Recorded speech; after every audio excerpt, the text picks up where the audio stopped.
Muy buenas noches, gracias por acompañarnos en esta sesión. Siempre es un gusto ver cómo nuestra comunidad crece y crece y se conecta en torno a radiología y sus avances.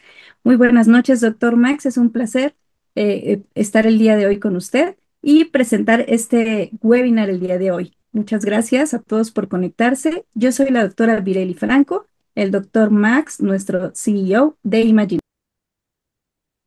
Muchas gracias, Vireli. Importante comentarles que este año cumplimos 10 años de hacer teleradiología aquí en México. Y para nosotros es importante este crecimiento que estamos teniendo como comunidad, sobre todo en torno al área académica. Entendemos que compartir conocimiento también es una forma de festejar el crecimiento que estamos teniendo nosotros aquí en México. Y para nosotros, sobre todo en este contexto, estamos generando un gran programa que empieza desde octubre. Quédense en la conferencia porque al final les voy a dar los spoilers de todo lo que viene con sesiones académicas muy importantes y de alto valor para todos en la comunidad. Y finaliza en noviembre, en el contexto del Día Internacional de la Radiología, donde también vamos a festejar nuestro 10º aniversario. Les recordamos que esta sesión es patrocinada por Visual Médica México. Muchas gracias por acompañarnos. Este es un esfuerzo de muchos patrocinadores para poder estar transmitiendo el día de hoy aquí con ustedes. Y es importante nuestra alianza con Visual Médica México porque logramos un producto sensacional. Entendemos que el día a día de los departamentos de radiología están cambiando. Y los departamentos de radiología, tanto en el sector público, pero específicamente en el sector privado, se están viendo ya con alguna sobrecarga de trabajo o demandas particulares con respecto a diagnóstico en el área de subespecialidades. Esta alianza con Visual Médica México representa una punta de lanza aquí en México, ya que logramos conformar PACS más teleradiología avanzada en un solo ecosistema, en el cual no solo integramos la interpretación de estudios radiológicos. Al final de cuentas, muchos de los que estamos aquí podemos interpretar diferentes modalidades de imagen. Sin embargo, debemos agregar ciertos ciencia de datos, gestión radiológica avanzada, que al final de cuentas van a reflejarse en la rentabilidad y el crecimiento de cualquier departamento de radiología. Es parte de lo que nos hace diferentes y es parte de lo cual nos está permitiendo llegar aquí también con ustedes. Así es, doctor Max, y antes de iniciar les tenemos una noticia a todos. Ahora nuestros webinars también podrán disfrutarse en formato podcast. Gracias a la inteligencia artificial hemos logrado transformar lo más relevante de cada sesión en un espacio de escucha comentada que pueden llevar consigo a cualquier lugar. Así que si no nos han escuchado, los invitamos a que escaneen el código QR y puedan disfrutar de estos podcasts. Y pues bueno, para mí es un gran honor presentarles el día de hoy a este excelente ponente. Es un excelente colega que colaboró también en su momento en Imaginay, el doctor Sergio López Buenrostro. El doctor Sergio, él es médico cirujano y partero, egresado de la Universidad de Guadalajara. Cuenta con la especialidad en medicina nuclear e imagen molecular en el Instituto Nacional de Cancerología, aquí en la Ciudad de México, con aval de la Universidad Nacional Autónoma de México. Tiene dos altas especialidades, mi estimado amigo.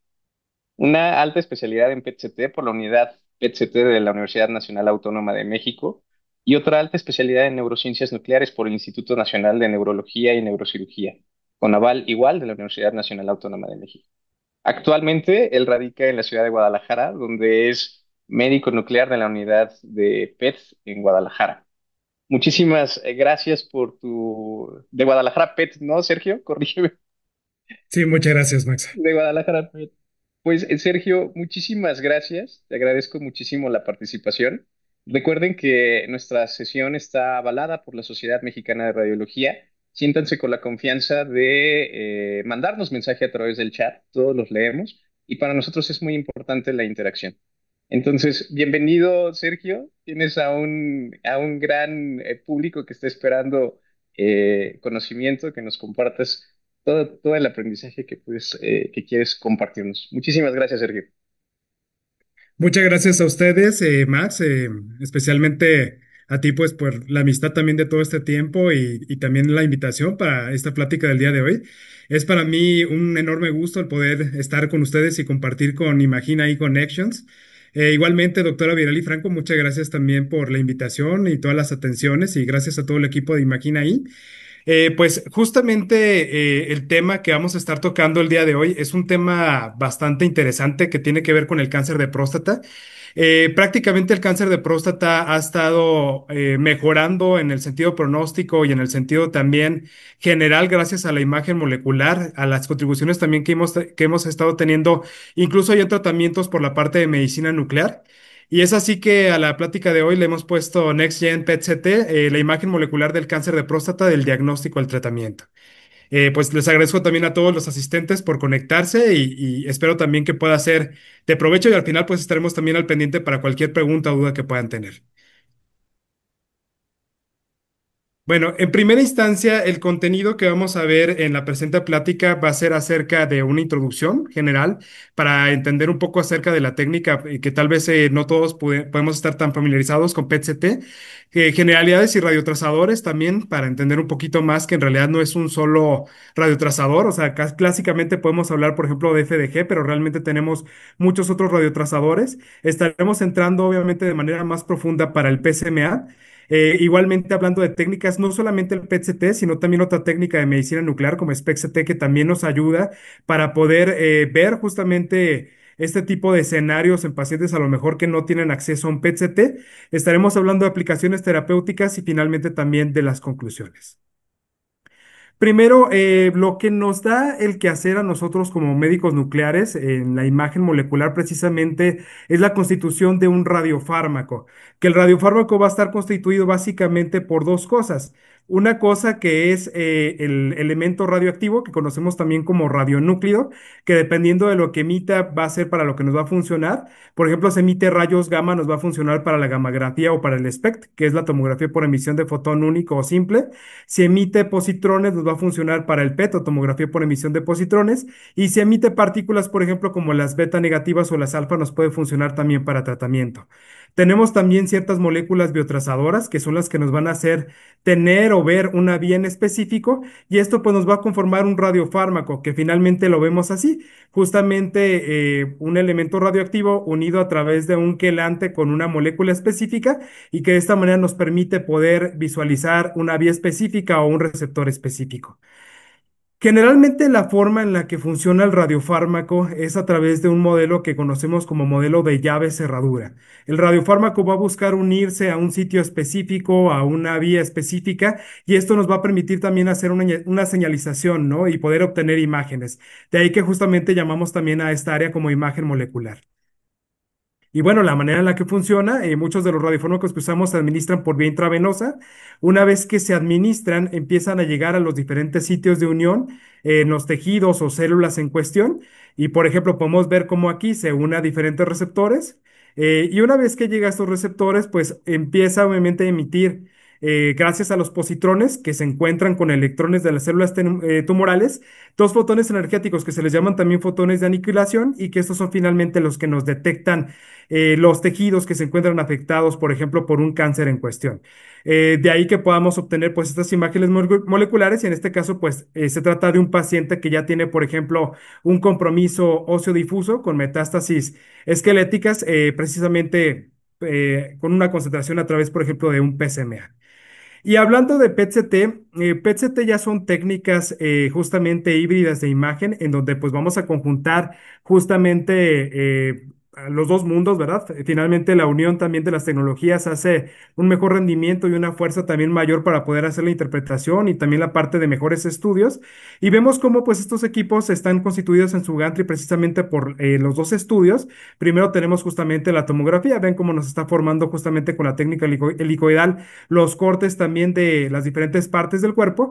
Y una vez que lo tenemos, pasa el paciente a un segundo anillo en el cual van a estarse detectando precisamente estos fenómenos o eventos de aniquilación que comentábamos por efecto de los positrones, los cuales nos van a empezar a conformar la imagen molecular, que es la que estamos viendo a la derecha. Y una vez que tenemos pues la integración y la fusión de ambas imágenes, es que podemos tener finalmente lo que conformamos como una imagen de PET-CT. Y entrando a cáncer de próstata, pues sabemos que realmente el cáncer de próstata es uno de los más importantes en nuestro medio, particularmente en México, pues es el más frecuente que tenemos en la población masculina. De ahí la importancia también de entender epidemiológicamente por qué es importante. Y bueno, de manera convencional, sabemos que dependiendo de los valores del antígeno prostático que puedan tener los pacientes, de un score de Gleason más alto, también de un tamaño tumoral más alto, de que el paciente, por ejemplo, se acompañe también de dolor óseo o de una elevación de la fosfatasa alcalina, o incluso también que empiecen a tener un homograma alterado por una probabilidad de afección de ganglios mayor o igual a 10%, pues nos va haciendo que de manera convencional en los pacientes se realice gammagrafía ósea y TAC o resonancia magnética. Entonces, es lo que convencionalmente se ha indicado justamente para estos pacientes, pero pues es aquí donde también está empezando a cambiar el paradigma gracias al PSMA. Y bueno, mencionábamos que pues realmente hay una cantidad importante de radiofármacos, se están desarrollando también cada vez más radiofármacos para diferentes vías bioquímicas, para diferentes receptores, diferentes señalizaciones, en los que no solamente podemos ver, por ejemplo, el metabolismo glucolítico de lesiones, no solamente la síntesis de aminoácidos, no solamente la expresión de receptores de somatostatina, como puede ser con los diferentes radiofármacos, sino cosas cada vez más específicas como puede ser justamente el PSMA, que el acrónimo de PSMA significa antígeno prostático específico de membrana.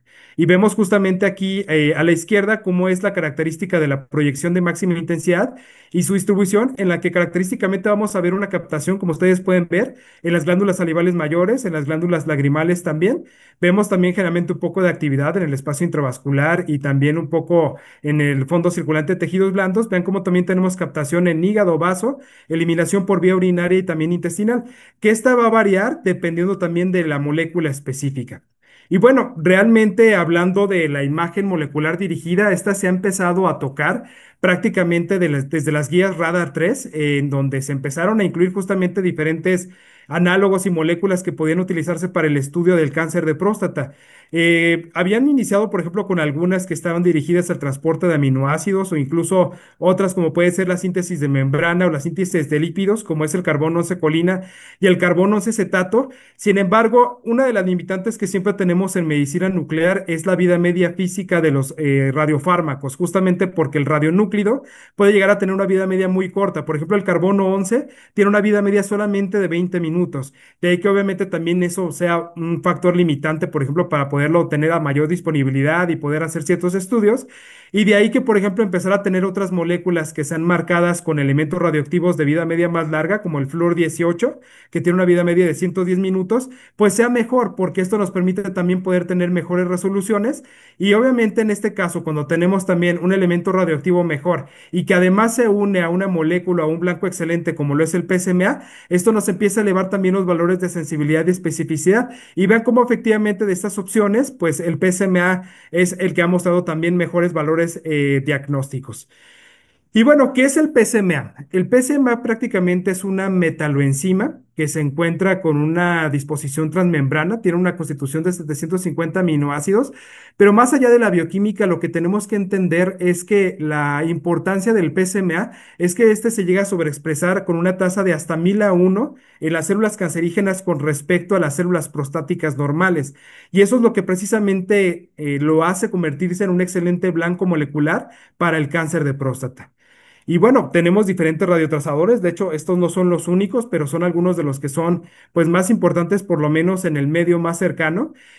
Por ejemplo, tenemos la opción de SPECT, que curiosamente, aunque estamos más familiarizados con escuchar la palabra PET, también está la tecnología de SPECT, que normalmente se hace con las mismas gamacámaras, en donde las gamacámaras giran alrededor del paciente, conformando justamente las imágenes en 360 grados, que conformarían esta imagen de tomografía por emisión de fotón simple o único. Y aquí, particularmente en nuestro medio en México, ha ganado bastante importancia esta molécula que se llama IPSMA, que fue desarrollada por el Instituto Nacional de Investigaciones Nucleares y que además también ha sido replicada pues ya a nivel internacional gracias a otras radiofarmacéuticas como lo es Telix, lo cual está haciendo también que está teniendo más aceptación en otros países. Para PET-CT, aunque originalmente en nuestro medio se había estado utilizando más el galio 68, y aquí vean cómo tenemos diferentes moléculas para PSMA, no solamente pues, debemos de decir PSMA en general, sino que, por ejemplo, también dependiendo del elemento radioactivo en cuestión, la molécula puede variar. Y vean cómo, por ejemplo, en el caso del PSMA 11, que era el que se marcaba con galio 68, ha ido cayendo su uso en México, particularmente porque la producción de este elemento radioactivo es a través de un generador que se llama generador de germanio galio 68. Y bueno, este generador en realidad empezó a ser acaparado por otras potencias como Estados Unidos. Esto pues obviamente empezó a limitar la disponibilidad y elevar costos. Y eso hizo que en México se empezara a optar por opciones que se marcan con flúor 18, que el flúor 18 generalmente se produce en los mismos ciclotrones que se tienen disponibles en nuestro país y de ahí que sea una opción pues asequible, ¿no? El flúor 18 PSMA 1007 y que de hecho es el que más utilizamos en nuestro medio. Igualmente puede haber otros radiometales como el cobre 64 que también se está viendo ya pues el proceso para que empiezan a llegar a México, pero la ventaja que tienen estos es que tienen vidas medias más largas. Finalmente estas vidas medias más largas, que puede ser por ejemplo de 12.7 horas, nos permite pues ya poderlo trasladar a otros sitios y que a lo mejor en sitios más remotos también se puedan llegar a realizar este tipo de estudios. Y vean cómo también no solamente medicina nuclear está limitándose a la parte de los estudios diagnósticos, sino también en la parte de terapia, en donde estamos teniendo también la terapia con lutecio 177, que es un emisor de partículas beta negativas, que estos son prácticamente como electrones que emergen desde el núcleo del átomo y pues que nos van confiriendo también algún daño o toxicidad del material genético de la célula tumoral en cuestión. Y también partículas alfa, que son más pesadas, como el actinio 225, los cuales, al ser conformados por dos protones y dos neutrones, nos permiten tener pues una mayor toxicidad para las células tumorales e incluso lograr la apoptosis, por ejemplo, de tejidos tumorales solamente con 1 a 4 impactos de partículas alfa, de ahí que también estén siendo pues bastante prometedoras. Y les mencionaba, tenemos diferentes moléculas que se han ido utilizando para la parte del PSMA. Justamente lo clásico, el galio 68 PSMA 11. ¿Qué limitante tienen varias de estas? Como pueden ustedes notar aquí en la distribución, muchas de estas tienen una actividad vesical importante, esto pues mediado principalmente por la eliminación urinaria, que es más significativa en estas otras moléculas, por ejemplo el PyL, que también es bastante utilizado en Estados Unidos. Y bueno, particularmente en nuestro medio, en México, la ventaja que tenemos, la molécula que estamos utilizando, que es el PSMA 1007, y también está pasando lo mismo con IPSMA, que es el que estamos utilizando para SPECT, es que la eliminación urinaria es menor, como ustedes lo pueden notar. Eso sí, tenemos más eliminación de vaso, de hecho, perdón, de hígado. Esa es la razón también por la cual nosotros tenemos que tomar más bien el vaso como parámetro de captación, como para poder inferir un grado de captación en algún paciente en particular. Pero vean cómo la principal ventaja está en que al tener menor eliminación urinaria nos puede permitir ver mejor, sobre todo recurrencias locales, como pueden notar en este paciente, ¿no? Que se ve justamente esta captación en el lecho prostático. Y bueno, ¿cuáles son las indicaciones en las que vamos a necesitar de este tipo de estudios? Particularmente va a estar indicado en la estadificación inicial en pacientes que tengan un riesgo intermedio desfavorable, alto riesgo, muy alto riesgo, es decir, prácticamente desde un Gleason 7, 4 más 3. Vamos a ocuparlo también cuando tengamos pacientes que tengan una persistencia o recurrencia bioquímica posterior a que se haya realizado una prostatectomía radical o bien radioterapia en el sitio en cuestión. O incluso también más recientemente se ha estado validando más la parte de la cuantificación volumétrica y diferentes criterios de respuesta a la terapia. Por ejemplo, el PPP, también los propios del Prostate Cancer Working Group, y entre ellos también más recientemente el RECIP, pues que está siendo también cada vez más utilizado, que prácticamente significa Response Evaluation Criteria in PSMA Imaging. Entonces, de ahí que pues lo tenemos que empezar a considerar. Aquí lo que tenemos que entender es que la ventaja que ha tenido el PSMA es que el PSMA justamente se ha traducido pues con una concentración que precisamente también coincide con los estudios histopatológicos, justamente con tinciones de inmunohistoquímica también para la misma vía y que nos permite justamente una estadificación, por ejemplo, de tejidos tumorales tanto a nivel local. Vean ustedes también cómo dependiendo del nivel de Gleason vamos a tener una variabilidad y vamos a tener, por ejemplo, mayores valores de captación o de submax. Generalmente cuando tenemos Gleason de 7, de 8 o de 9, generalmente podemos llegar a tener valores más bajos de captación en pacientes que tengan un Gleason 6. Y obviamente cuando ya el cáncer de próstata tiende a volverse más agresivo, tiende a incluso a tener algún tipo de transdiferenciación, por ejemplo, neuroendocrina, o que llega a tener pues justamente un score de Gleason de 10, ahí vemos como PSMA ya no es un blanco ideal. Ahí vemos como la captación realmente es mucho menor y en ese tipo de escenarios puede ser mejor tratar de considerar más bien estudios con FDG, por ejemplo, ¿no? Sobre todo pensando en que muchas veces son pacientes que ya tienen altos índices de proliferación. Y algo de lo que pues se ha estado hablando bastante, hablando justamente de las técnicas con PSMA, recientemente es justamente este score que llamamos primary score, que bueno, ustedes saben bien que en la parte de resonancia magnética PIRATS ha tenido pues bastante preponderancia y se ha utilizado también durante bastante tiempo, pero pues en la actualidad también estamos empezando a tener aceptación con los métodos de PSMA, justamente observando el patrón de captación que se puede llegar a apreciar de manera intraprostática, observando también la zona en la que se visualiza la concentración y vean cómo justamente podemos llegar a tener mayor cantidad de cáncer de próstata clínicamente significativo cuando tenemos valores más elevados de captación, que tiende, por ejemplo, más a irse a la zona periférica como lo es el score 4, y cuando tenemos sobre todo valores de submax intraprostático mayor de 12, ahí estamos ante un primary score de 5, y vean cómo un primary score de 5 corresponde con un 100% de cáncer de próstata clínicamente significativo. De ahí que pues realmente también está siendo como un posible factor pronóstico, incluso ya algunos urólogos están empezando a solicitar este estudio en pacientes en donde, por ejemplo, por alguna razón no se puede hacer biopsia, a lo mejor que están anticoagulados o que el paciente no quiere realizarse la biopsia previo a someterse a algún procedimiento. Y pues los urólogos, si están teniendo ya estudios que están teniendo, por ejemplo, un reporte de un primary score de 5, van a prostatectomía radical ya directamente o al manejo que vayan a requerir, dependiendo también de la estadificación del paciente. Y pues obviamente ha coincidido también siempre con un resultado positivo en el reporte de patología. Entonces está teniendo también bastante aceptación en la comunidad urológica. Y vean ustedes cómo el hecho de considerar justamente, pues, este tipo de métodos, vean ustedes cómo, pues, nos permite poder crecer, nos permite también poder lograr mejores estadificaciones. Tradicionalmente, por ejemplo, podemos realizar en un paciente una gammagrafía ósea, la cual, vean, pues, realmente no se ve con alguna captación significativa. Puede ser, por ejemplo, simplemente concentraciones degenerativas.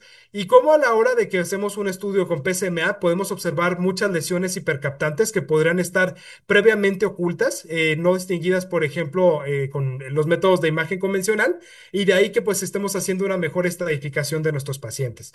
También vean cómo pues ha tenido una correspondencia también bastante importante, prácticamente en la comparación incluso ya con reportes de histología, y de manera general prácticamente la correlación ha sido de más de 95%. De ahí que realmente pues estamos teniendo pues cada vez más poder en la parte diagnóstica. Y vean, justamente también se ha hecho una comparación, como es el estudio ProPSMA, en donde de manera convencional, utilizando el gamagrama óseo más la tomografía axial computada, ha dado una eficacia diagnóstica con una sensibilidad de 38% y una especificidad de 85%, y como a la hora de que hacemos estudios de PET-CT con PSMA, esta sensibilidad y especificidad se elevan de forma importante a 85 y 98% respectivamente, y lo podemos notar también acá en nuestras imágenes. Vean ustedes cómo podemos tener, por ejemplo, una lesión hipercaptante, en este caso en el hueso ilíaco derecho, y justamente sabemos que los eventos fisiopatológicos, o en este caso las micrometástasis, empiezan a pasar de manera más temprana que, por ejemplo, la conformación de un cambio morfológico, como podría ser ya al llegar a observar alguna lesión blástica. De ahí que podamos tener, por ejemplo, un paciente que tiene una captación focal en este hueso, que podría ser pues un sitio propio o frecuente de metástasis óseas, y como a la hora que vemos la tomografía, pues no se ve realmente con alguna traducción o alteración. Igualmente podemos tener el escenario contrario, una lesión esclerótica, porque por ejemplo en este caso puede corresponder con un islote óseo, y que a la hora que vemos igualmente el PSMA, vemos que no tiene captación y que nos ayuda también a inferir benignidad. Igualmente llega a pasar que podemos llegar a tener ganglios linfáticos pequeños que por el criterio radiológico estén negativos, pues obviamente con un tamaño preservado, con morfología preservada también, la morfología arriñonada sin engrosamiento cortical, y que a la hora que vemos el estudio con PSMA, vemos cómo realmente tenemos una captación en de este radiofármaco en la adenopatía en cuestión, y pues que esto nos indica que en realidad esa estructura nodal ya se encuentra infiltrada. Entonces, pues realmente esto nos ha conferido también una mejor superioridad en el diagnóstico de 92 versus 65%. También ha producido un mayor impacto en el tratamiento del 28 versus el 15%, y sobre todo también otra ventaja, menos resultados no concluyentes, de prácticamente 7% versus 23%. De ahí pues la importancia también de empezar a considerar estos métodos. Y bueno, algo que también se está usando cada vez más en la actualidad y que está teniendo también bastante aceptación es la estadificación por imagen molecular, en la cual, pues como sabemos, los métodos, en este caso de PET-CT o SPECT-CT, no se van a limitar solamente a observar la concentración prostática, sino que solamente vamos a estar viendo también una adquisición corporal con la cual vamos a poder estadificar no solamente también parte de la T, sino también la N y la M. Es así que podemos tener, por ejemplo, pacientes que tengan captación solamente en uno de los dos lóbulos prostáticos y que los clasifiquemos como un MIT2U. Cuando tienen ya en ambos lóbulos prostáticos, los clasificamos como un T2M. Luego, cuando tienen ya extensión extracapsular, como lo podemos notar aquí, por ejemplo, a la grasa periprostática, al plexo neurovascular, lo podemos considerar ya como un MIT3A. Cuando empezamos a tener también ya invasión hacia las vesículas seminales, lo consideramos un MIT3B. Y cuando empieza a invadir otras estructuras, como puede ser, por ejemplo, vejiga, como puede ser también la fascia mesorrectal, recto, músculos pélvicos, por ejemplo, el músculo pubococcígeo, entre otros, pues ya estaríamos ante un T4. Y en pacientes en donde se haya realizado previamente una prostatectomía radical y que tengamos una recurrencia local en el lecho prostático, lo estaremos estadificando como un TR. Igualmente, en cuanto a la N, si tenemos una cadena regional o pélvica afectada, prácticamente lo estaremos poniendo como un N2, perdón, un N1. Cuando tenemos dos cadenas ganglionares afectadas, como un N2.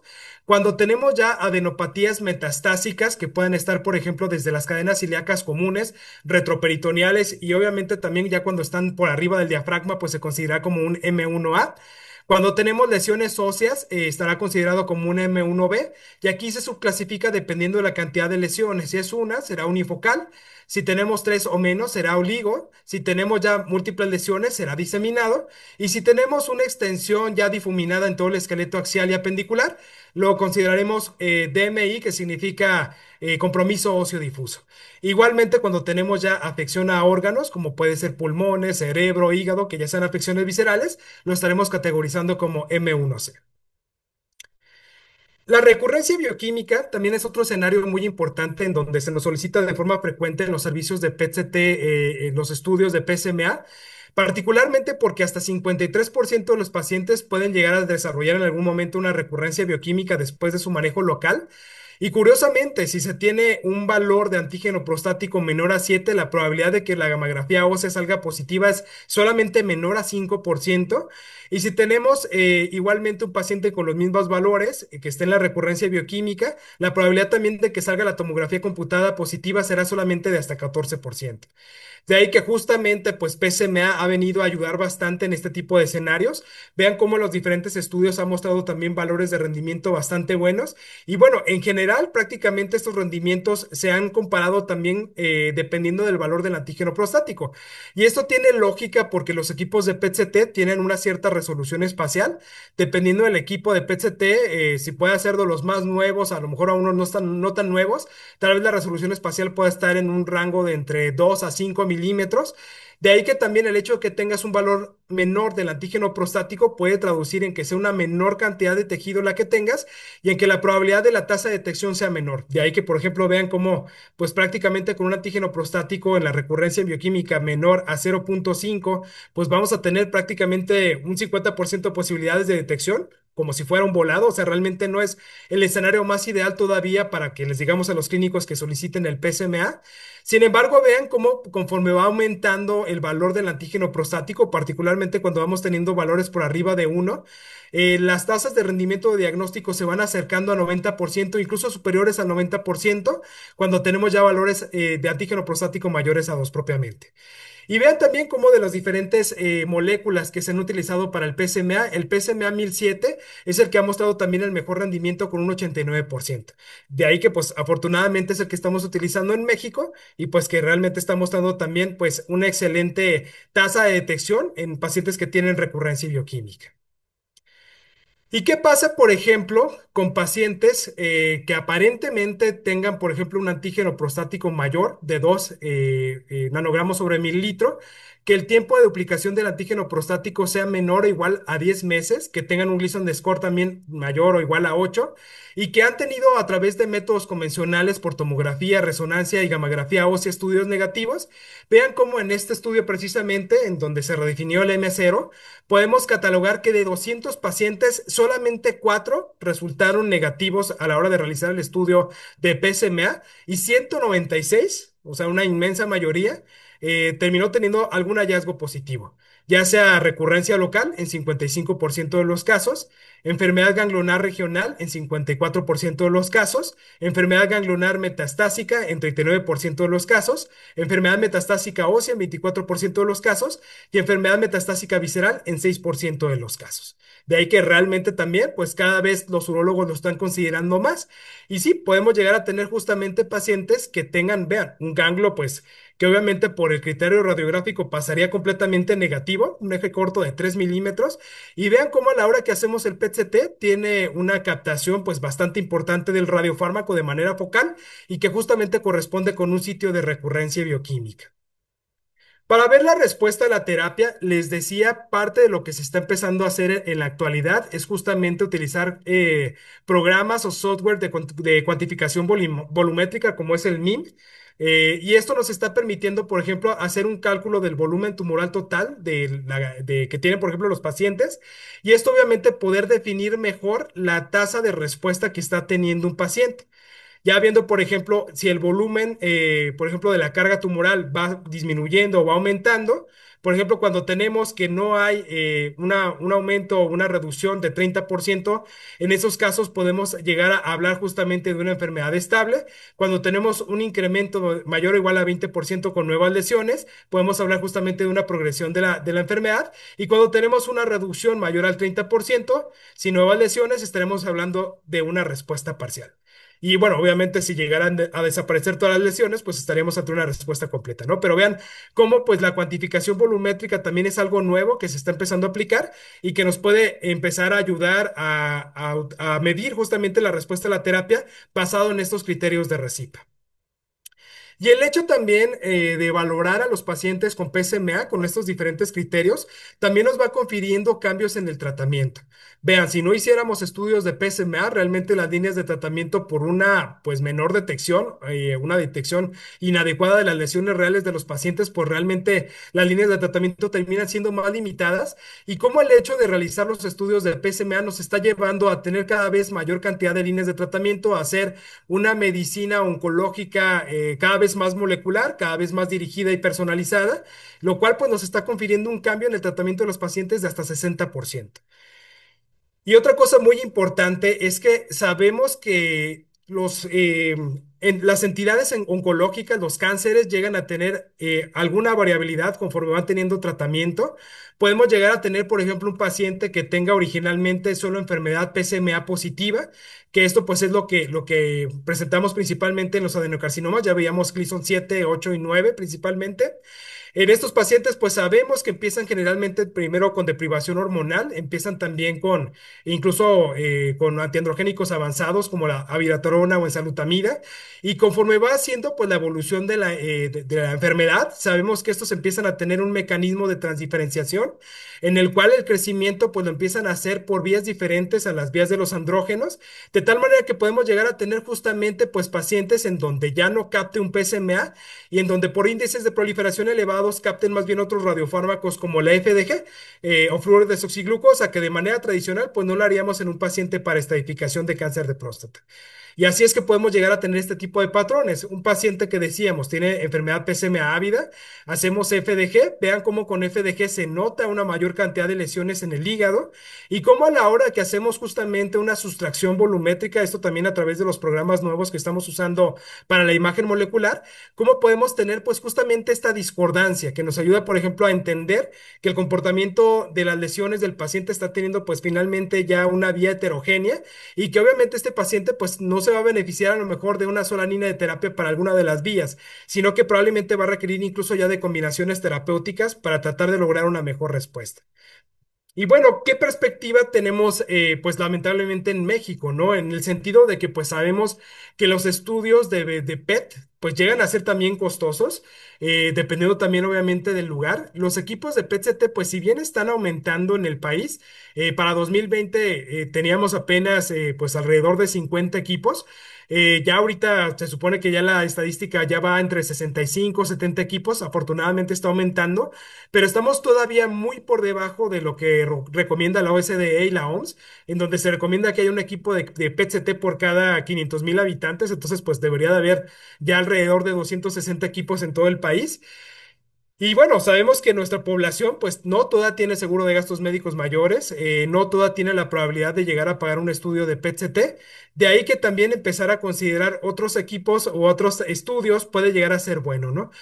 Justamente es donde podemos llegar a utilizar otros métodos, por ejemplo, como los basados con SPECT-CT, en donde el radiofármaco es más barato, el equipo también es más barato, la interpretación se hace igualmente también en los centros en donde se cuenta con los servicios de medicina nuclear. Y vean también justamente cómo pues podemos tener imágenes buenas que nos permitan también distinguir algo mucho mejor que la comparación con la tomografía, con gamografía ósea, y pues que sean también diagnósticamente equiparables por lo menos en el resultado final del estudio. Y justamente también pues es que lo hemos visto como una clara ventaja diagnóstica. Y vean, justamente el hecho también de realizar el SPECT-CT con PSMA nos puede permitir distinguir lesiones, no solamente óseas, como es el caso de la gamografía ósea, digamos, convencional o incluso algunas que podrían pasar desapercibidas por tomografía computada, sino que finalmente al ser un método que está basado también en PSMA, pues estaríamos teniendo unión a los mismos sitios que veríamos en el PET. Claro, se ve con un poco de menos nitidez, un poco de menos resolución espacial, pero a final de cuentas nos da un resultado bastante bueno, bastante equiparable. De ahí que nos permite también pues un mejor estado para poder diagnosticar tanto la enfermedad ganglionar y visceral y sobre todo también poder encontrar posible enfermedad temprana que pudiera estar en los pacientes y que podría haber pasado desapercibida por los métodos tradicionales. Justamente en una comparación que realizamos en el grupo del INCAN, comparando justamente el tecnesio PSMA SPECT con galio 68 PSMA PET-CT, vimos cómo pues la tasa de observación de lesiones fue similar. Ahí prácticamente lo que se utilizó también para tratar de hacer una cuantificación con el SPECT es esto que llamamos TBR, que significa Tumor Background Ratio. Y pueden ver ustedes estas proyecciones de máxima intensidad. Y ahí, por ejemplo, si ustedes no ven la descripción, a lo mejor sería difícil que sepan exactamente cuál es el SPECT y cuál es el PET, ¿no? Realmente llegan a ser bastante similares, pero vean justamente cómo se ven un poco más, digamos, un poco más grandes, un poco menos nítidas las captaciones del SPECT en comparación con el PET, pero cómo realmente los grupos ganglionares y los sitios de enfermedad terminaron siendo equiparables para ambos estudios. Y fue justamente lo que se comparó y lo que se observó. También como la ventaja de que el SPECT con tecnesio y PSMA tiene una menor eliminación urinaria, lo cual también confiere que se pueda llegar a observar pues de buena manera justamente las lesiones. Y bueno, el Galio 68 PSMA, te decíamos, tiene mayor eliminación urinaria, eso puede llegar a afectar o dificultar un poco más la visualización de la captación en lesiones pélvicas, pero pues va a depender obviamente también de la avidez que tengan en cuestión ciertos sitios, dependiendo también de la carga tumoral. También otra de las ventajas que se ha observado, particularmente esto llega a pasar con el Fluor 18 PSMA 1007, que llega a pasar que a veces el sitio en donde se hace es un poco más lejano al sitio de producción. Puede llegar a tener, por ejemplo, trazas de fluoruro de sodio libre que llegan a captar, por ejemplo, en sitios inflamatorios de hueso o incluso en sitios traumáticos. Y así es que podemos tener, por ejemplo, un paciente que tenga aparentemente un arco costal por tomografía normal, que tenga una captación puntual, discreta, por ejemplo, en el mismo arco costal y que a lo mejor pudiera ser un posible pitfall. De hecho, justamente la escala de PSMA RATS, que se ha utilizado también para parte de la evaluación de este tipo de lesiones, habla particularmente de este tipo de casos en pacientes en donde se utiliza Fluor PSMA 1007 y pues ahí se tendrá que tener también la consideración de la integración de toda la imagen para poder saber, por ejemplo, en este tipo de captaciones que pudieran llegar a ser captaciones óseas equívocas y que ya posteriormente a veces en seguimiento se corrobora que efectivamente eran negativas. Vean también cómo este estudio que se realizó también en el grupo del INCAN, con el primer autor, el doctor Joel Vargas, vean cómo pues también se vio una comparación, ya comparando propiamente con el Fluor 18 PSMA 1007, pues bastante buena, con tasas de detección también similares en los diferentes grupos ganglionares, en donde pues si bien podía detectar también algunas lesiones un poco más pequeñas el PET-CT con PSMA en comparación con el SPECT-CT, realmente también la tasa de detección de lesiones podía ser bastante equiparable, bastante buena. Y a la hora que vemos también igualmente imágenes de proyección de máxima intensidad, tanto de SPECT-CT como de PET-CT, vean cómo realmente la estadificación final por imagen molecular para ambos casos, a pesar de que es virtualmente un poco menor la resolución para el SPECT-CT, pues terminó siendo equiparable, ¿no? Que eso es lo importante y pues que finalmente nos confiere o nos brinda la ventaja de saber que en pacientes en donde no se pueda acceder, ya sea porque a lo mejor en esa región geográfica no haya equipos de PET-CT o por el costo o por la accesibilidad del estudio, pues es una opción también bastante buena al llegar a considerar SPECT-CT. Y pueden ver ustedes cómo pues realmente las lesiones tuvieron una buena comparabilidad. Podemos notar justamente esta lesión pulmonar izquierda, captante con ambos métodos, también esta lesión vertebral, vean igualmente las adenopatías también con concentración, prácticamente con ambos métodos. Igualmente, pues una de las ventajas también que se habló particularmente del SPECT-CT con Tecnesio PSMA es que afortunadamente este radiofármaco no hace captaciones equívocas en hueso. Entonces podemos tener este mismo paciente que se realizó prácticamente también con poca diferencia temporal, un estudio de otro, del SPECT-CT con el PET-CT. Vean cómo con el PET-CT tenía esta captación equívoca en el arco costal, que decíamos puede ser traumática o inflamatoria. Como con el PSMA no se observó, con SPECT no se observó captación en esta región, y a la hora que se hace un seguimiento tomográfico 6 meses después, se verifica cómo efectivamente en este arco costal no existe ninguna lesión, lo cual pues finalmente nos ayuda también a saber que tiene un buen rendimiento y que pues realmente podría no ser inferior, ser bastante equiparable y ayudarnos también en casos de pacientes en donde no se pueda acceder. Tenemos algunos estudios que habíamos realizado, por ejemplo, en UPC, que también estuve trabajando ahí acá en Guadalajara. Justamente podemos notar pues cómo tenemos ciertas concentraciones, por ejemplo aquí en una lesión vertebral y una adenopatía también pélvica izquierda. Vean también cómo a la hora de realizar un rastreo corporal se puede ver también de manera general la distribución y los sitios de captación del radiofármaco, pero obviamente a la hora de hacer el SPECT-CT, ya con las imágenes híbridas, pues podemos catalogar mejor las lesiones, saber bien a qué corresponden y poderlo catalogar bien. De hecho, igualmente, por ahí estamos preparando un resultado, un estudio multicéntrico, junto con el doctor Joel Vargas, precisamente de Veracruz, también en la parte de Mexicali, que pues ya posteriormente les estaremos informando, en donde estaremos pues justamente presentando resultados de un estudio multicéntrico con SPECT-CT con PSMA. Vean también cómo en recurrencia bioquímica nos puede ayudar bastante. En este paciente, por ejemplo, que ya se había realizado una prostatectomía radical, vean cómo se alcanza a notar incluso aquí en el rastreo esta pequeña captación en la proyección posterior.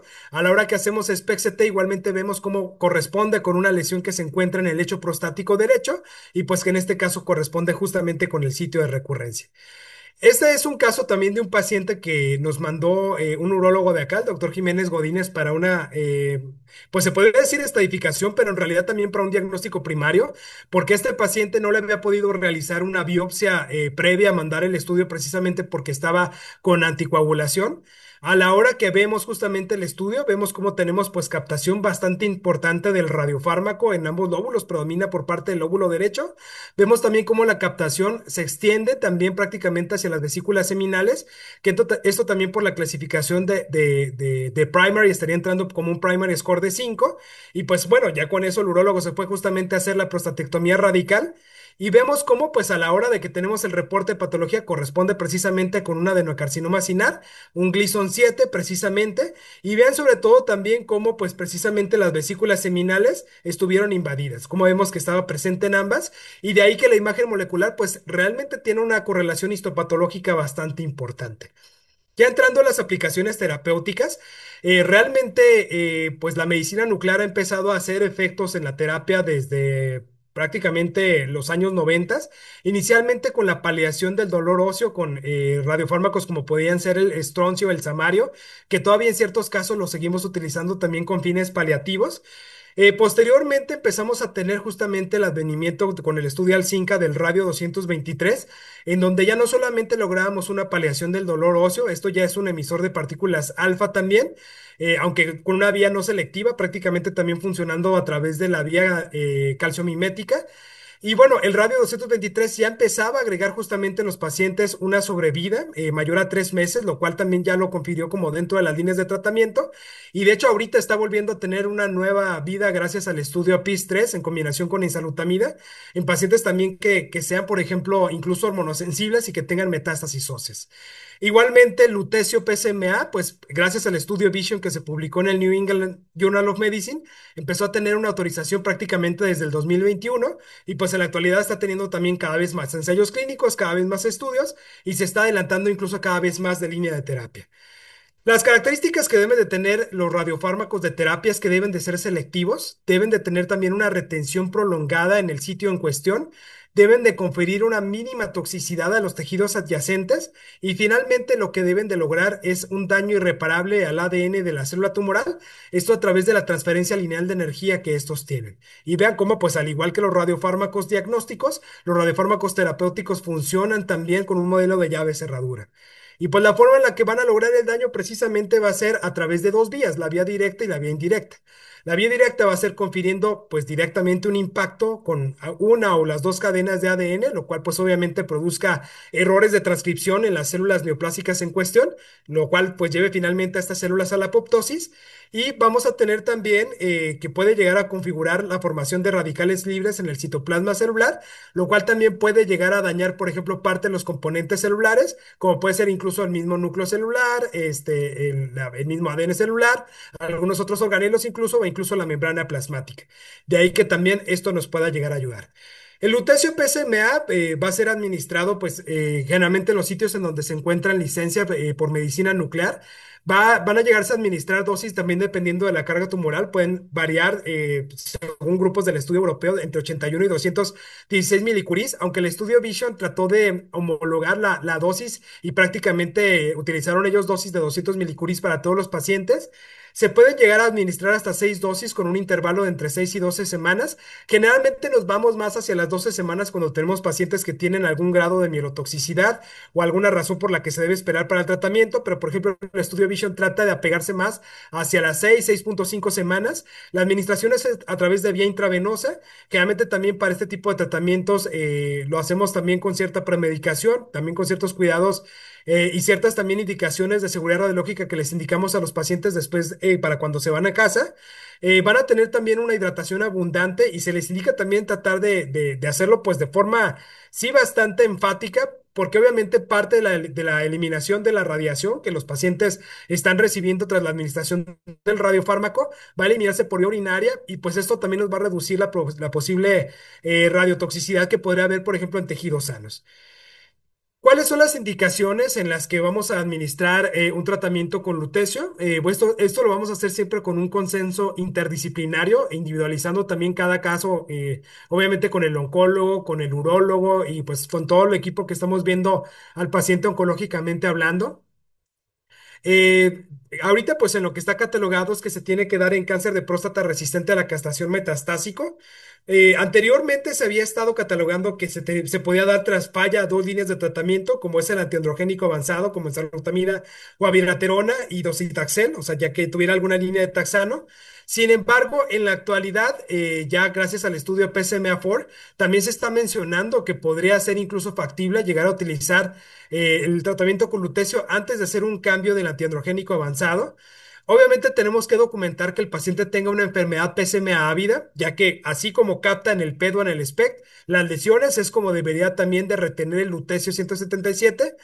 También idealmente deberíamos de hacer en los pacientes un FDG para verificar que no haya enfermedad discordante y pues bueno, también tratar de que el paciente tenga una buena expectativa de vida, por lo menos mayor a 6 meses, para que podamos tratar de lograr pues un mejor efecto, que se logre establecer mejor también la eficacia terapéutica del radiofármaco, salvo que la intención de administrarlo sea la paliación de síntomas. De hecho, sí nos puede reducir, por ejemplo, dolor óseo, entre otras sintomatologías en algunos pacientes. Cuando tenemos mielosupresión, no será lo adecuado, ya que también pues, puede llegar a generar cierta mielosupresión, sobre todo también en pacientes que tienen ya, por ejemplo, un compromiso óseo difuso, con extensión pues ya prácticamente diseminada en el esqueleto axial y apendicular. Pacientes que tengan también un deterioro funcional renal o hepático, tal vez ya no serán candidatos idóneos. Cuando haya alguna obstrucción inmanejable del tracto urinario o hidronefrosis, será importante tratar de manejarla primero por urología. Por ejemplo, si es posible realizar una resección transuretral de manera paliativa, sería ideal también para que el paciente pueda eliminar de forma adecuada también la radiación y tratar de esta manera de reducir la dosimetría a tejidos sanos.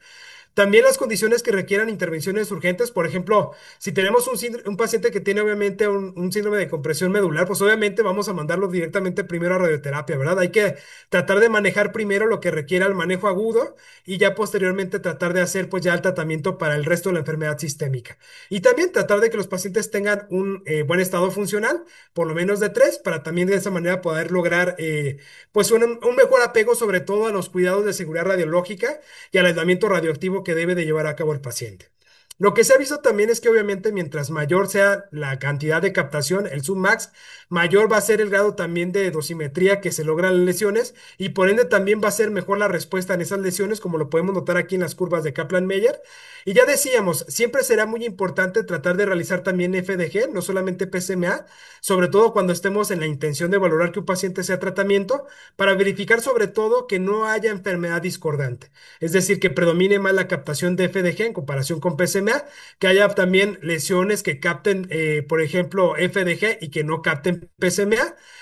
Y ya, por el caso contrario, si tenemos pacientes que solamente captan su enfermedad PSMA y que no capta FDG, o que bien captan las lesiones de manera concordante ambos radiofármacos, estos pacientes sí serán candidatos para poder recibir tratamiento con algún radiofármaco dirigido a PSMA.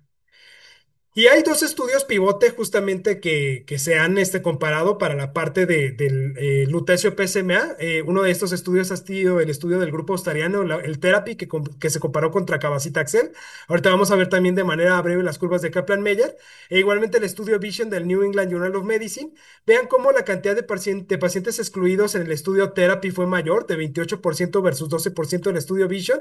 Y la diferencia justamente fue en que en el estudio Therapy sí realizaron PET con FDG para poder ver qué pacientes tenían enfermedad discordante y también el hecho de hacer una mejor selección de los pacientes se tradujo en una tasa de respuesta mejor, con una reducción mayor o igual al 50% del antígeno prostático en 66% de los pacientes en comparación con 46% de los pacientes del estudio Vision. De ahí que pues la importancia de sí hacerlo. Y vean también ustedes cómo pues en el estudio Therapy, que fue el que se comparó contra Cabazitaxel, realmente las curvas de supervivencia libre de progresión mostraron también un mejor comportamiento para el lutecio PSMA en comparación con Cabazitaxel, al igual también que los parámetros de medición de calidad de vida, como realmente pues los efectos tóxicos fueron también menores para el grupo de lutecio, prácticamente favoreciendo al lutecio en la mayoría de las categorías en comparación de Cabazitaxel. Igualmente en el estudio Vision podemos ver cómo el lutecio PSMA tuvo un mejor comportamiento en la supervivencia libre de progresión imagenológica en comparación con el standard of care e igualmente en la supervivencia global. De ahí que pues finalmente el lutecio ha venido teniendo cada vez más aceptación. Vean cómo estamos teniendo pues a nivel global cada vez mayor cantidad de estudios en donde no solamente se utiliza lutecio, sino también diferentes combinaciones con ARPIs, con quimioterapia también, con taxanos, por ejemplo, también incluso con terapia dirigida como pembrolizumab.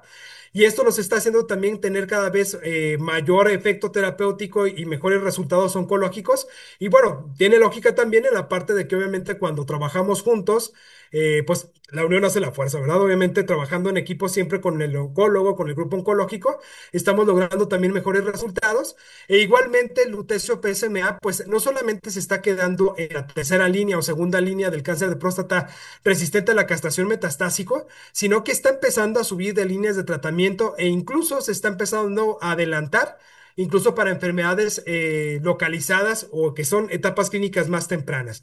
Justamente con intentos también de algunos ensayos clínicos que están valorando, por ejemplo, tanto su uso neoadyuvante como adyuvante, uno de estos precisamente Lutectomy, que es uno de los más conocidos, en donde se administró también de manera neoadyuvante, pero uno también que está llamando ahorita bastante la atención es el estudio de PSMA Yubo, que precisamente es un estudio que está reclutando actualmente el grupo de Polonia, en donde pues se está tratando de traspolar lo que los médicos nucleares hacemos ya en el cáncer de tiroides, que es que después de que se realizó la tiroidectomía total, administramos el yodo radioactivo para tratar de destruir el tejido remanente, los ganglios linfáticos que pudieran haberse quedado afectados, y esto pues nos ha ayudado a tener muy buenas respuestas en cáncer de tiroides, de tal manera que sigue siendo el estándar de tratamiento, incluso pues con las guías de ATA que han salido recientemente sobre todo en riesgo intermedio y riesgo alto de recurrencia, ¿verdad? E igualmente vean, para pacientes de riesgo intermedio y riesgo alto, que son los que están reclutando en el PSMA Yugo, realmente lo están empezando a utilizar prácticamente después de la prostatectomía radical, administrando una dosis de 200 milicuris de lutecio PSMA. Vamos a ver cómo sale. La verdad es que parece por lo menos un planteamiento bastante prometedor, sobre todo porque ya nos ha funcionado en otras enfermedades. Aquí tenemos un ejemplo de un paciente que tratamos acá en Guadalajara. Podemos ver cómo este paciente de manera inicial tenía un antígeno prostático de casi 200. Cabe acotar que este paciente ya había fallado prácticamente a todas las líneas disponibles acá en Guadalajara. Ya se le había dado docetaxel, cabazitaxel, ya se le había dado incluso pembrolizumab, ya se le había dado radio 223. Entonces lo mandaron para lutecio. Este paciente incluso tenía ya tanto dolor óseo que el paciente ya estaba en silla de ruedas. Y vean cómo después de 5 ciclos de tratamiento, la reducción del antígeno prostático es notable, prácticamente mayor al 90%. Y sobre todo lo importante en este paciente fue la mejora en la calidad de vida. Después de 2 ciclos de terapia con lutecio, el paciente prácticamente dejó de tener dolor óseo, volvió a caminar. Y era un paciente que de joven era atlético y ya después daba como cierta felicidad con el paciente de que ya después de la tercera dosis ya decía, doctor, ya estoy saliendo a caminar otra vez 3 kilómetros diario, ¿no? Entonces realmente pues es una parte en donde los tratamientos impactan y ayudan también de forma significativa en la calidad de vida de los pacientes. Tenemos también este otro caso de un paciente que tenía un antígeno prostático de casi 70. Vean cómo este paciente tenía pues enfermedad más predominantemente a nivel ganglionar, sobre todo aquí en mediastino, supraclavicular también derecha, tenía también por aquí una adenopatía retroperitoneal paraórtica, una lesión ósea también frontoparietal izquierda, como después de administrar también 5 ciclos de tratamiento con lutecio, el antígeno prostático también bajó a 1.8, como también hubo una reducción bastante importante de las lesiones. De hecho, cabe acotar, en este paciente, pues se realizó incluso posteriormente también un PET-CT con PSMA, en donde ya solamente quedaba captación en la lesión frontoparietal izquierda. Este paciente después se llevó a radioterapia a esa lesión y pues logró una respuesta molecular completa después ya de esa administración de terapia. Y lo que les decía también, la cuantificación volumétrica también está siendo importante. En la actualidad ya podemos no solamente catalogar una sola lesión y sobre todo luego tenemos problemas con qué, pues con la enfermedad no medible, ¿verdad? Entonces estamos teniendo ya programas que nos están ayudando con asistencia con inteligencia artificial para la segmentación de las diferentes lesiones y poder, por ejemplo, calcular un volumen tumoral total de un paciente en centímetros cúbicos, por ejemplo, en este caso de 968,54, y cómo después de que a este paciente se le dieron 2 ciclos de lutecio PSMA en el INCAN, aunque bueno, estas imágenes se hicieron en el PET-CT de la UNAM porque el INCAN tenía un tiempo de diferimiento en ese momento importante para poder hacer el estudio, creo que era como 3, 4 meses para poderlo hacer, entonces pues el paciente vino al PET de la UNAM a hacerse el estudio y vean cómo pues redujo después de 2 ciclos de lutecio a un valor de 583,45 de centímetros cúbicos de carga tumoral, lo cual pues justamente va siendo pues comparable con una respuesta parcial. Y bueno, ¿qué viene de manera muy prometedora? La terapia alfa dirigida, el actinio 225 PSMA, por ejemplo. Tenemos así un paciente que tiene una carga tumoral extensa, vean casi 3,000 de antígeno prostático, le damos 3 ciclos de actinio 225 PSMA, vean la respuesta tan impresionante que se tiene con una reducción muy importante de las lesiones, un valor del antígeno prostático de 0.26 y después de esto otro ciclo más de consolidación con el actinio 225 PSMA, se obtiene una respuesta molecular completa a la terapia, ya solamente observando sitios de biodistribución y con un valor del antígeno prostático prácticamente indetectable menor a 0.1. De ahí que pues realmente el actinio pues está teniendo también bastante fuerza, está también ganando cada vez más poder en ensayos clínicos y pues finalmente lo que tenemos que saber es que cada vez más la imagen molecular y la medicina nuclear está teniendo un papel pues preponderante en el esquema oncológico, no solamente junto con las otras terapias convencionales como quimioterapia o radioterapia ni las terapias dirigidas o inmunoterapia, sino que también ya los isótopos y los tratamientos con radiofármacos pues están siendo parte de esta palabra que llamamos justamente teragnóstico, que es justamente la conjunción de diagnóstico y tratamiento utilizando métodos de medicina nuclear. Y pues que esto está siendo también parte del futuro del PSMA. Las conclusiones que tenemos que llevar o entender de la plática es saber sobre todo que el PSMA va a ser un excelente blanco molecular en la estadificación, en la recurrencia bioquímica y en la respuesta a la terapia. De ahí que, pues bueno, puede llegar a pasar que a lo mejor tengan pacientes a los que tal vez les hacen una resonancia magnética para parte a lo mejor de la estadificación de la T, y puede ser muy buena idea sugerir algún método de medicina nuclear para poder estadificar de manera más precisa la N y la M, ¿no? Entonces, será importante también siempre tenerlo en cuenta para poderlo recomendar y que se pueda llegar a obtener los mejores resultados en los pacientes. El lutecio PSMA, pues que está actualmente recomendado como segunda o tercera línea terapéutica, sin embargo, está incrementando prácticamente la antelación en la que se podría llegar a utilizar. También estamos teniendo ya combinaciones terapéuticas con diferentes terapias, tanto citotóxicas como terapias dirigidas o inmunoterapias, que están mostrando también resultados prometedores en la combinación con terapias de medicina nuclear. Y pues pronto también estamos teniendo partículas alfa dirigidas. Ya acá en México pues estaba prácticamente ya trabajándose para tratar de empezarlas a traer, que han llegado muy pocas dosis realmente, algunas llegaron todavía incluso antes de la pandemia, ya después de la pandemia han sido pocas, pero ya por ahí justamente algunas radiofarmacias nacionales están trabajando para empezar a traer estas terapias, tenerlas con mayor disponibilidad. Y pues a como van los ensayos clínicos, se espera que a más tardar en 2028 ya estén también estas terapias alfa dirigidas en las guías de NCCN y aprobadas también por FDA, pues posterior a resultados que se están llevando a cabo actualmente de ensayos clínicos fase 3 que están mostrando pues obviamente resultados bastante promisorios, ¿no? Entonces pues ya veremos también en qué concluye todo esto, pero mostrándose bastante bien. Bueno, les dejo aquí un QR con mis datos por si alguno de ustedes tiene alguna duda o pregunta, también con mucho gusto me pueden llegar a contactar o si en algo les podemos apoyar. Y pues también, si alguien tiene alguna pregunta, pues con mucho gusto estamos también por aquí para responderlas. Muchas gracias. Muchísimas gracias, Sergio. Una ponencia de muchísimo valor para la comunidad aquí en Imaginay. Hay una serie Muchas de gracias. preguntas, Ah, perfecto. sí, que tenemos al doctor Franklin Carofilis. Franklin, si nos puedes decir de dónde nos estás viendo, sería para complementar todo el entusiasmo que ha tenido durante la sesión. Mira, el doctor Franklin nos pregunta.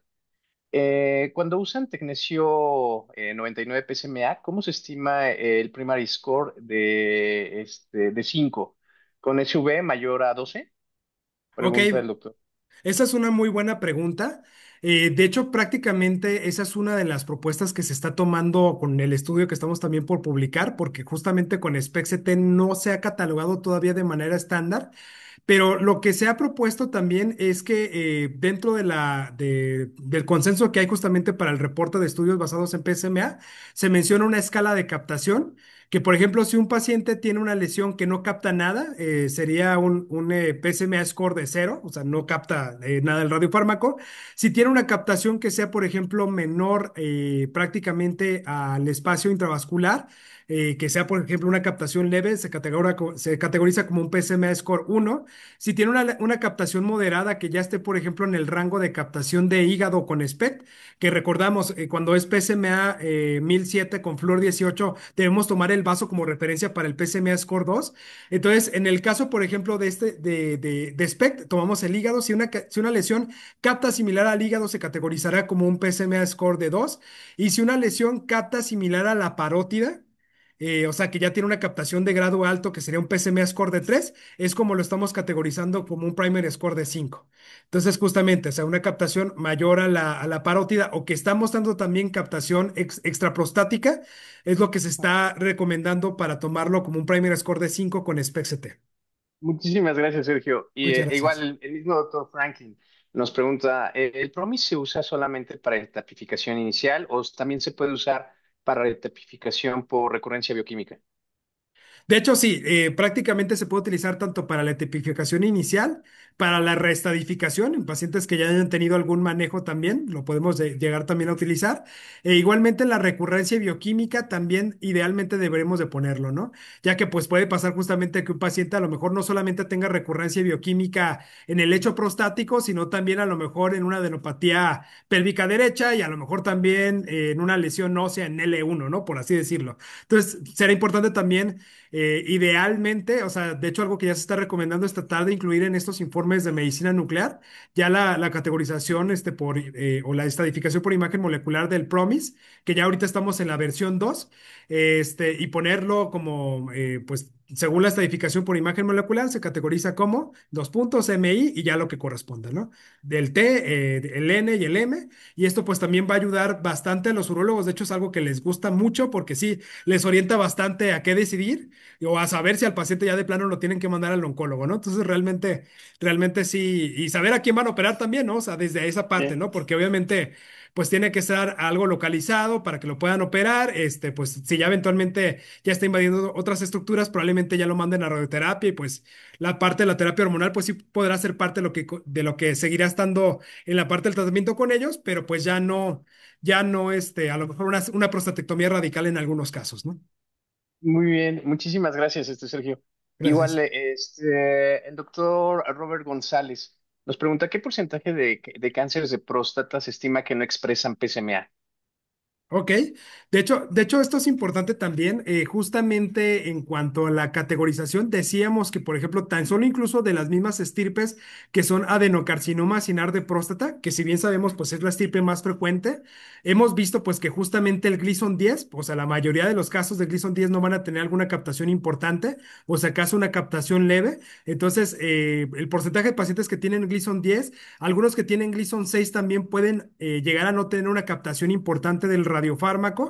Y también, o sea, tenemos que contemplar los pacientes que ya estuvieron con tratamientos previos que pudieran tener también ya algún grado de transdiferenciación, que a veces pasa, ¿no? Que a lo mejor se le hizo una tomografía o resonancia, se ve también con datos de alta carga tumoral, que el antígeno prostático está bajito, que aparentemente no pareciera corresponder con la carga tumoral que está teniendo el paciente y que justamente a la hora de hacer un PSMA ya no ves captación importante y que en ese tipo de situaciones podría convenir más un FDG. Entonces, realmente el porcentaje de pacientes que pudieran no captar PSMA, la realidad es que ha variado entre las series, dependiendo también de las otras estirpes histológicas. Por ejemplo, si tenemos también neuroendocrinos de próstata u otras histologías, o también algunos que a veces empiezan a expresar otros patrones, pueden llegar a tener menos avidez.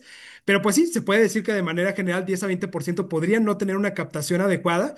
De ahí que es importante tratar de categorizar bien el escenario clínico Ujú. del paciente y saber pues qué paciente sí será candidato idóneo para poder hacer un PSMA o qué paciente a lo mejor de plano, ¿sabes qué? No, PSMA no, hay que irnos mejor por FDG.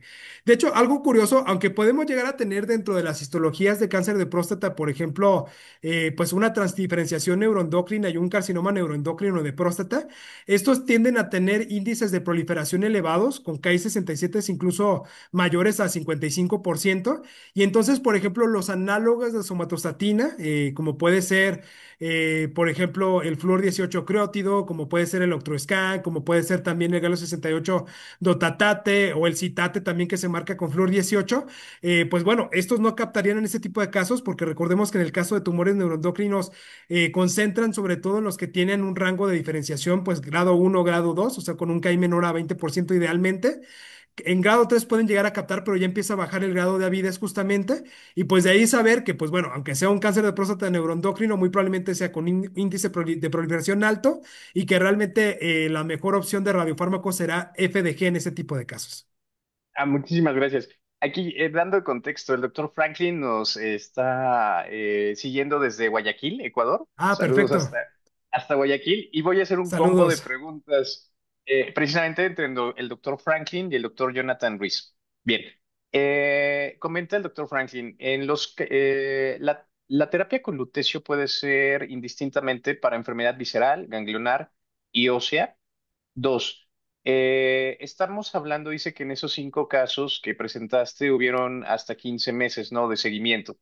¿Cada cuánto es el control que se recomienda para seguirlo? Y complemento con la pregunta del doctor Jonathan. ¿Cuánto dura un ciclo de terapia de lutecio? Ok, perfecto.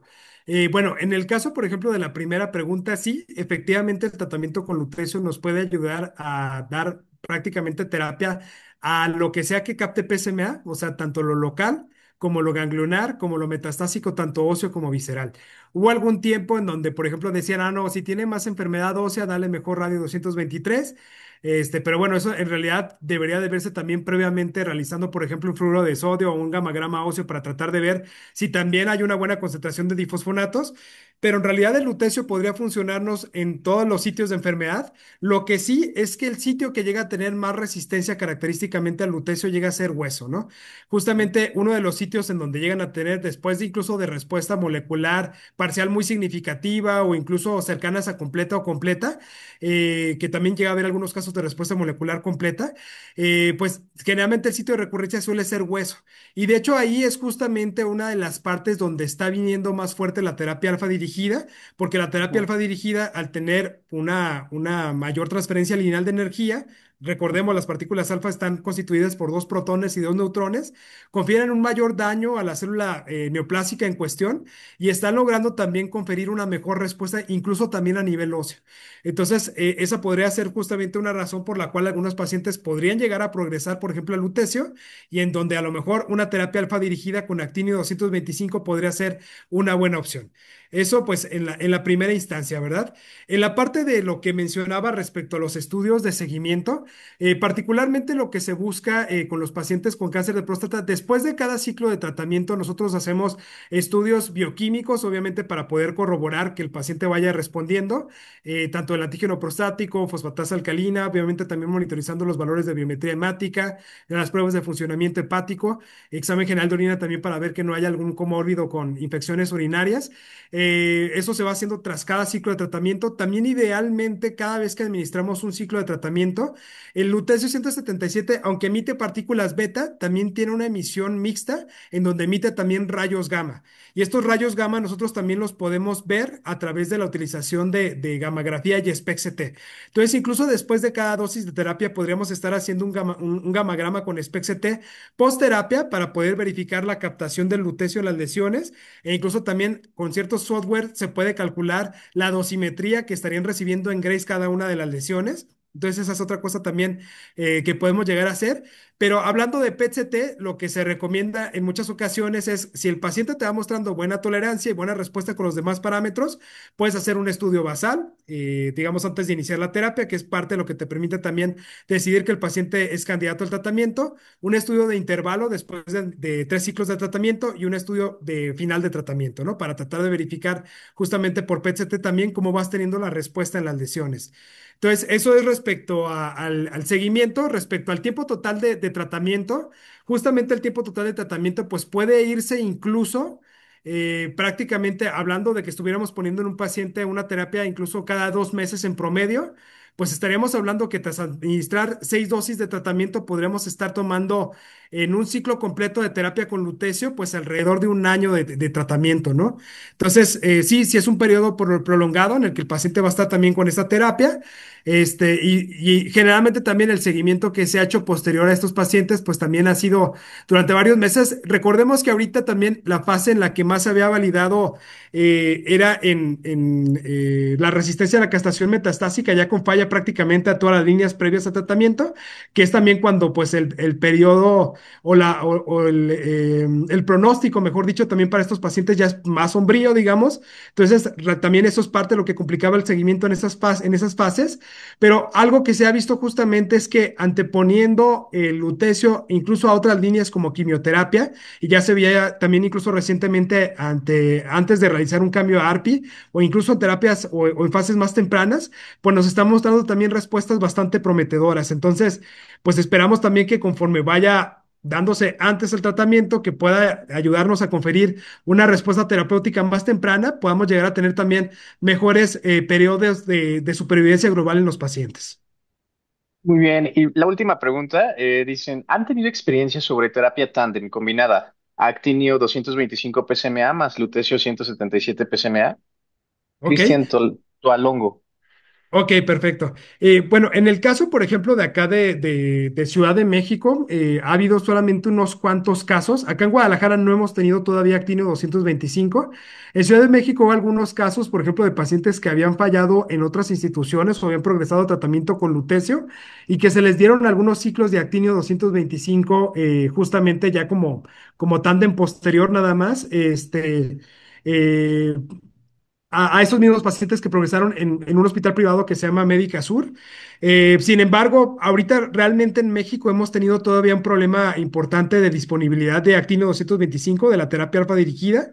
O sea, estamos esperando que empiece a llegar más, que las radiofarmacias lo empiecen a traer ya. Por ahí, una de ellas, el ININ, nos decía que muy probablemente noviembre de este año ya empezará a haber un poco más de disponibilidad del Actino 225, porque la verdad es que anteriormente pues ha llegado a cuentagotas. Entonces, eso también es parte de lo que ha dificultado pues el poder realizar también pues este tipo de esquemas tándem, por lo menos en el escenario de México, ¿no? Pero obviamente en otros países donde se tiene la producción, particularmente en el grupo europeo y también en el grupo de Sudáfrica, que es un grupo también muy fuerte que ha estado realizando con el doctor Mike Satech investigaciones con actinio 225, pues sí se está haciendo de manera más fuerte. Muchísimas gracias, Sergio.